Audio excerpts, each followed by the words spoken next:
Oke, halo teman-teman, balik lagi di channel YouTube Syah dan Maulana. Dan kali ini kita akan ngebahas tentang apa sih itu definisi dari komunikasi massa. Oke teman-teman, jadi definisi dari komunikasi massa ini adalah pesan-pesan yang disampaikan oleh komunikator melalui saluran atau media massa dan targetnya adalah audiens banyak atau masyarakat luas teman-teman. Tapi di sini komunikasi massa, komunikator adalah sebuah lembaga teman-teman. Beda dengan definisi dari komunikasi yang dimana komunikatornya adalah seseorang teman-teman. Lalu ada 4 ciri-ciri pokok ya yang membedakan komunikasi massa di antara komunikasi yang lainnya teman-teman. Yang pertama, komunikasi massa ini bersifat tidak langsung teman-teman. Kedua, bersifat satu arah. Yang ketiga, bersifat terbuka. Dan yang terakhir adalah secara geografis teman-teman, komunikasi massa ini memiliki publik yang tersebar. Lalu di samping hal itu juga ada peran atau fungsi dari komunikasi massa di dalam kehidupan sehari-hari kita teman-teman. Yang pertama adalah komunikasi massa ini fungsinya yaitu untuk menyampaikan informasi. Lalu kedua itu untuk menyampaikan sebuah hiburan. Lalu yang ketiga ada pendidikan dan yang terakhir adalah pengawasan sosial teman-teman. Itu tadi dia 4 fungsi dari komunikasi massa di kehidupan kita sehari-hari teman-teman. Lalu juga ada efek ya, yang namanya komunikasi pasti akan ada efek, yang dimana efek komunikasi massa ini pengertiannya adalah sebuah perilaku atau sikap yang berubah ketika sudah diterpa oleh informasi dari media massa teman-teman. Nah, efek juga ada 3 teman-teman. Yang pertama efek kognitif, yang dimana efek ini tentang pengetahuan. Lalu juga efek afektif, tentang perasaan atau emosi. Lalu efek yang ketiga adalah efek konatif, yang dimana efek ini tentang sebuah perilaku atau sikap teman-teman. Oke teman-teman, jadi terdapat komponen-komponen yang ada di dalam komunikasi massa. Yang pertama, udah jelas pastinya harus ada sang komunikator. Yang udah tadi saya jelaskan teman-teman, komunikator dalam komunikasi massa yaitu adalah sebuah lembaga. Yang dimana komunikator ini harus mempunyai sifat yang pertama, outlines, yang dimana komunikator ini harus bisa menghitung berapa biaya yang ia keluarkan selama produksi itu. Lalu yang kedua, sang komunikator juga harus mempunyai sifat complexity, yang dimana dia ini harus mampu menyelesaikan tugas atau sebuah proses yang sangat rumit dan panjang waktunya teman-teman. Lalu yang terakhir, sang komunikator juga harus mempunyai jiwa kompetitif, sehingga dia dapat menyusun strategi agar mampu bersaing dengan komunikator-komunikator lainnya agar mendapatkan perhatian yang lebih banyak teman-teman. Lalu di samping sifat-sifat dari komunikator dalam komunikasi massa, yaitu adalah syarat-syarat menjadi komunikator dalam komunikasi massa. Yang pertama, harus mempunyai maksud yang baik teman-teman. Ya, lalu yang kedua harus mempunyai pikiran yang baik, dan ketiga juga harus mempunyai karakter yang baik. Lalu di samping itu juga harus mempunyai keahlian yang sesuai dengan komunikator dalam media massa teman-teman ya. Lalu yang terakhir juga dia harus dapat dipercaya sang komunikator teman-teman. Oke, komponen yang kedua yang dimana dimiliki oleh yang harus dimiliki oleh komunikasi massa ya adalah quotes dan konten teman-teman. Quotes ini berarti sebuah simbol-simbol yang digunakan untuk menyampaikan sebuah pesan dalam komunikasi. Sedangkan kalau konten teman-teman konten adalah sebuah isi media yang dimana merujuk pada makna dari sebuah pesan-pesan yang disampaikan. Dan biasanya kalau konten ini bersifat informasi teman-teman. Oke, yang ketiga ada gatekeeper, yang dimana gatekeeper ini terdiri dari beberapa pihak teman-teman. Yang pertama ada pimpinan redaksi, editor, terus juga manajer dari sebuah stasiun radio, produser program TV, tim quality control, dan lain-lain teman-teman. Lalu yang keempat teman-teman ada yang namanya sebuah regulator. Nah teman-teman, regulator ini dia yang bisa menghentikan atau menghapus sebuah informasi teman-teman. Tapi dia ini nggak bisa memulai atau menambah dari informasi tersebut teman-teman.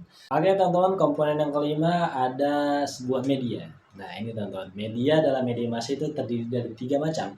Yang pertama ada media cetak, media online, dan media elektronik. Media cetak juga terdiri dari media cetak juga terdiri dari majalah, koran, surat kabar, dan lain-lain sebagainya. Lalu media elektronik itu tuh seperti televisi dan radio, teman-teman. Lalu kalau media online itu seperti portal-portal berita atau sebuah blog-blog online, teman-teman. Lalu komponen yang keenam ini yang paling penting adalah sebuah audiens ya atau masyarakat atau sebuah massa, teman-teman. Ini adalah yang paling sentral dalam komunikasi massa, di mana audiens inilah yang paling diterpa dengan media massa tersebut, teman-teman. Dialah yang terinformasi dari komunikator ya, dia juga yang menerima sebuah pesan dari komunikator dan sebuah informasi dari sang komunikator, teman-teman. Oke, selanjutnya yaitu yang ketujuh ada sebuah filter, teman-teman. Nah, di sini tadi ya audiens itu diberikan kesempatan untuk melakukan filter dari sebuah berita dari media massa yang mereka terima, teman-teman. Oke, teman-teman, jadi komponen terakhir yang harus dimiliki oleh komunikasi massa adalah sebuah feedback, teman-teman, atau umpan balik. Nah, umpan balik juga ini dibagi menjadi dua. Yang pertama ada internal feedback dan external feedback. Nah, kalau internal feedback, yang dimana umpan balik ini bukan dari komunikan, teman-teman, tapi dari komunikator itu langsung. Contohnya gampang, contohnya adalah ketika seorang pembaca berita ini salah mengucapkan sebuah berita, mereka ini, sang pembaca berita ini langsung meminta maaf secara langsung di saat itu juga, teman-teman. Contohnya kayak saya tadi, itu adalah internal feedback. Kalau external feedback, yang dimana ciri-cirinya adalah dia ini membutuhkan indirect feedback atau membutuhkan sebuah data dari pihak ketiga, teman-teman. Oke, teman-teman, kalau tadi kita ngebahas komponen yang terdapat dalam komunikasi massa, sekarang ini kita akan ngebahas yang namanya etika dalam komunikasi massa. Oke, teman-teman, etika yang pertama yang harus dimiliki oleh komunikasi massa yang pertama adalah tanggung jawab, teman-teman. Ya, jelas banget, teman-teman ya, seorang jurnalis harus bertanggung jawab atas berita apa yang telah dia siarkan, teman-teman. Lalu yang kedua itu ada kebebasan pers, yang dimana pers ini memiliki sebuah kebebasan dalam menyiarkan sebuah berita. Tapi teman-teman perlu diingat, kebebasan ini bisa lebih bermakna jika dibarengi dengan sifat tanggung jawab yang udah saya jelaskan tadi di poin nomor 1, teman-teman. Lalu yang ketiga ada masalah etis, yang dimana seorang komunikasi massa tidak boleh menyiarkan sebuah sumber yang tidak memiliki nilai berita, teman-teman. Lalu yang keempat ini ada tepatan dan objektivitas.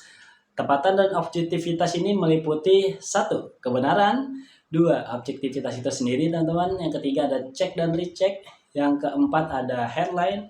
Lalu yang kelima adalah editorial tuh harus netral. Yang dimana yang poin kelima ini sang penulis tidak boleh disebutkan namanya, teman-teman ya. Lalu yang poin etika dalam komunikasi massa, poin kelima adalah tindakan adil untuk semua orang, yang dimana media massa ini tidak boleh menjadi kaki dan tangan dari pihak manapun, teman-teman. Oke, teman-teman, kalau tadi kita ngebahas tentang etika dalam komunikasi massa, sekarang kita membahas soal hambatan-hambatan dalam komunikasi massa, teman-teman. Hambatan ini dibagi menjadi dua. Yang pertama hambatan dari sisi psikologis, yang kedua hambatan dari sisi sosiokultural. Hambatan dari sisi psikologis ini meliputi yang pertama perbedaan kepentingan.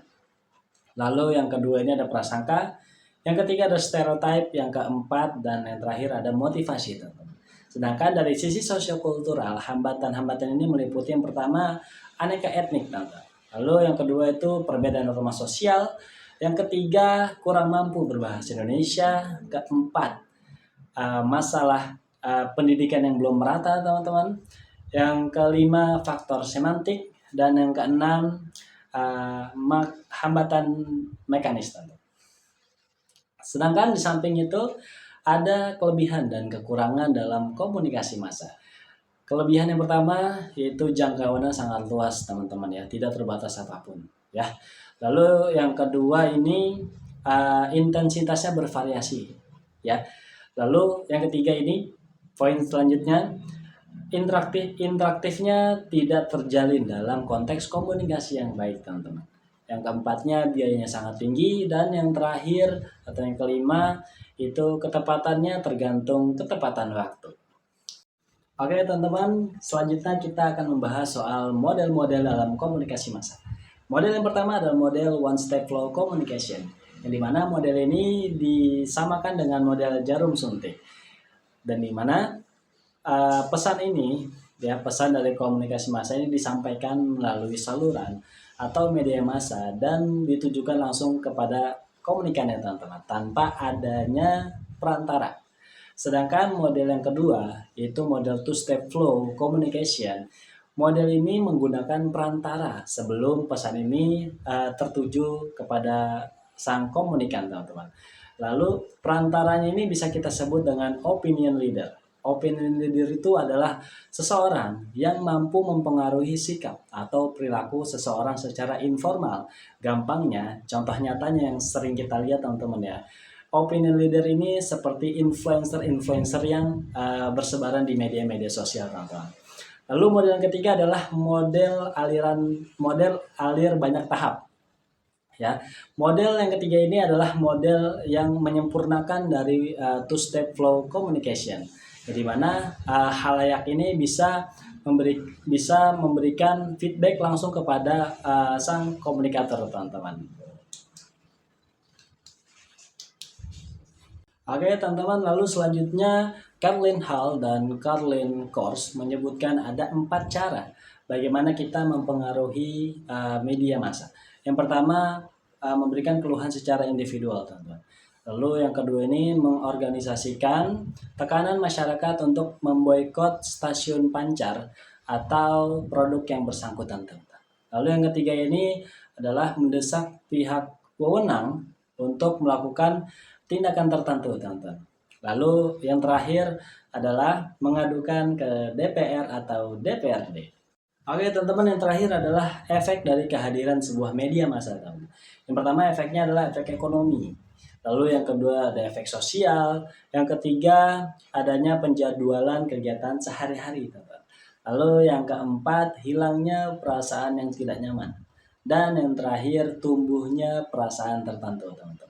Nah, teman-teman, tadi itu dia penjelasan tentang komunikasi massa. Selanjutnya kita akan ngebahas apa lagi ya, teman-teman. Oke, see you the next video dan bye-bye.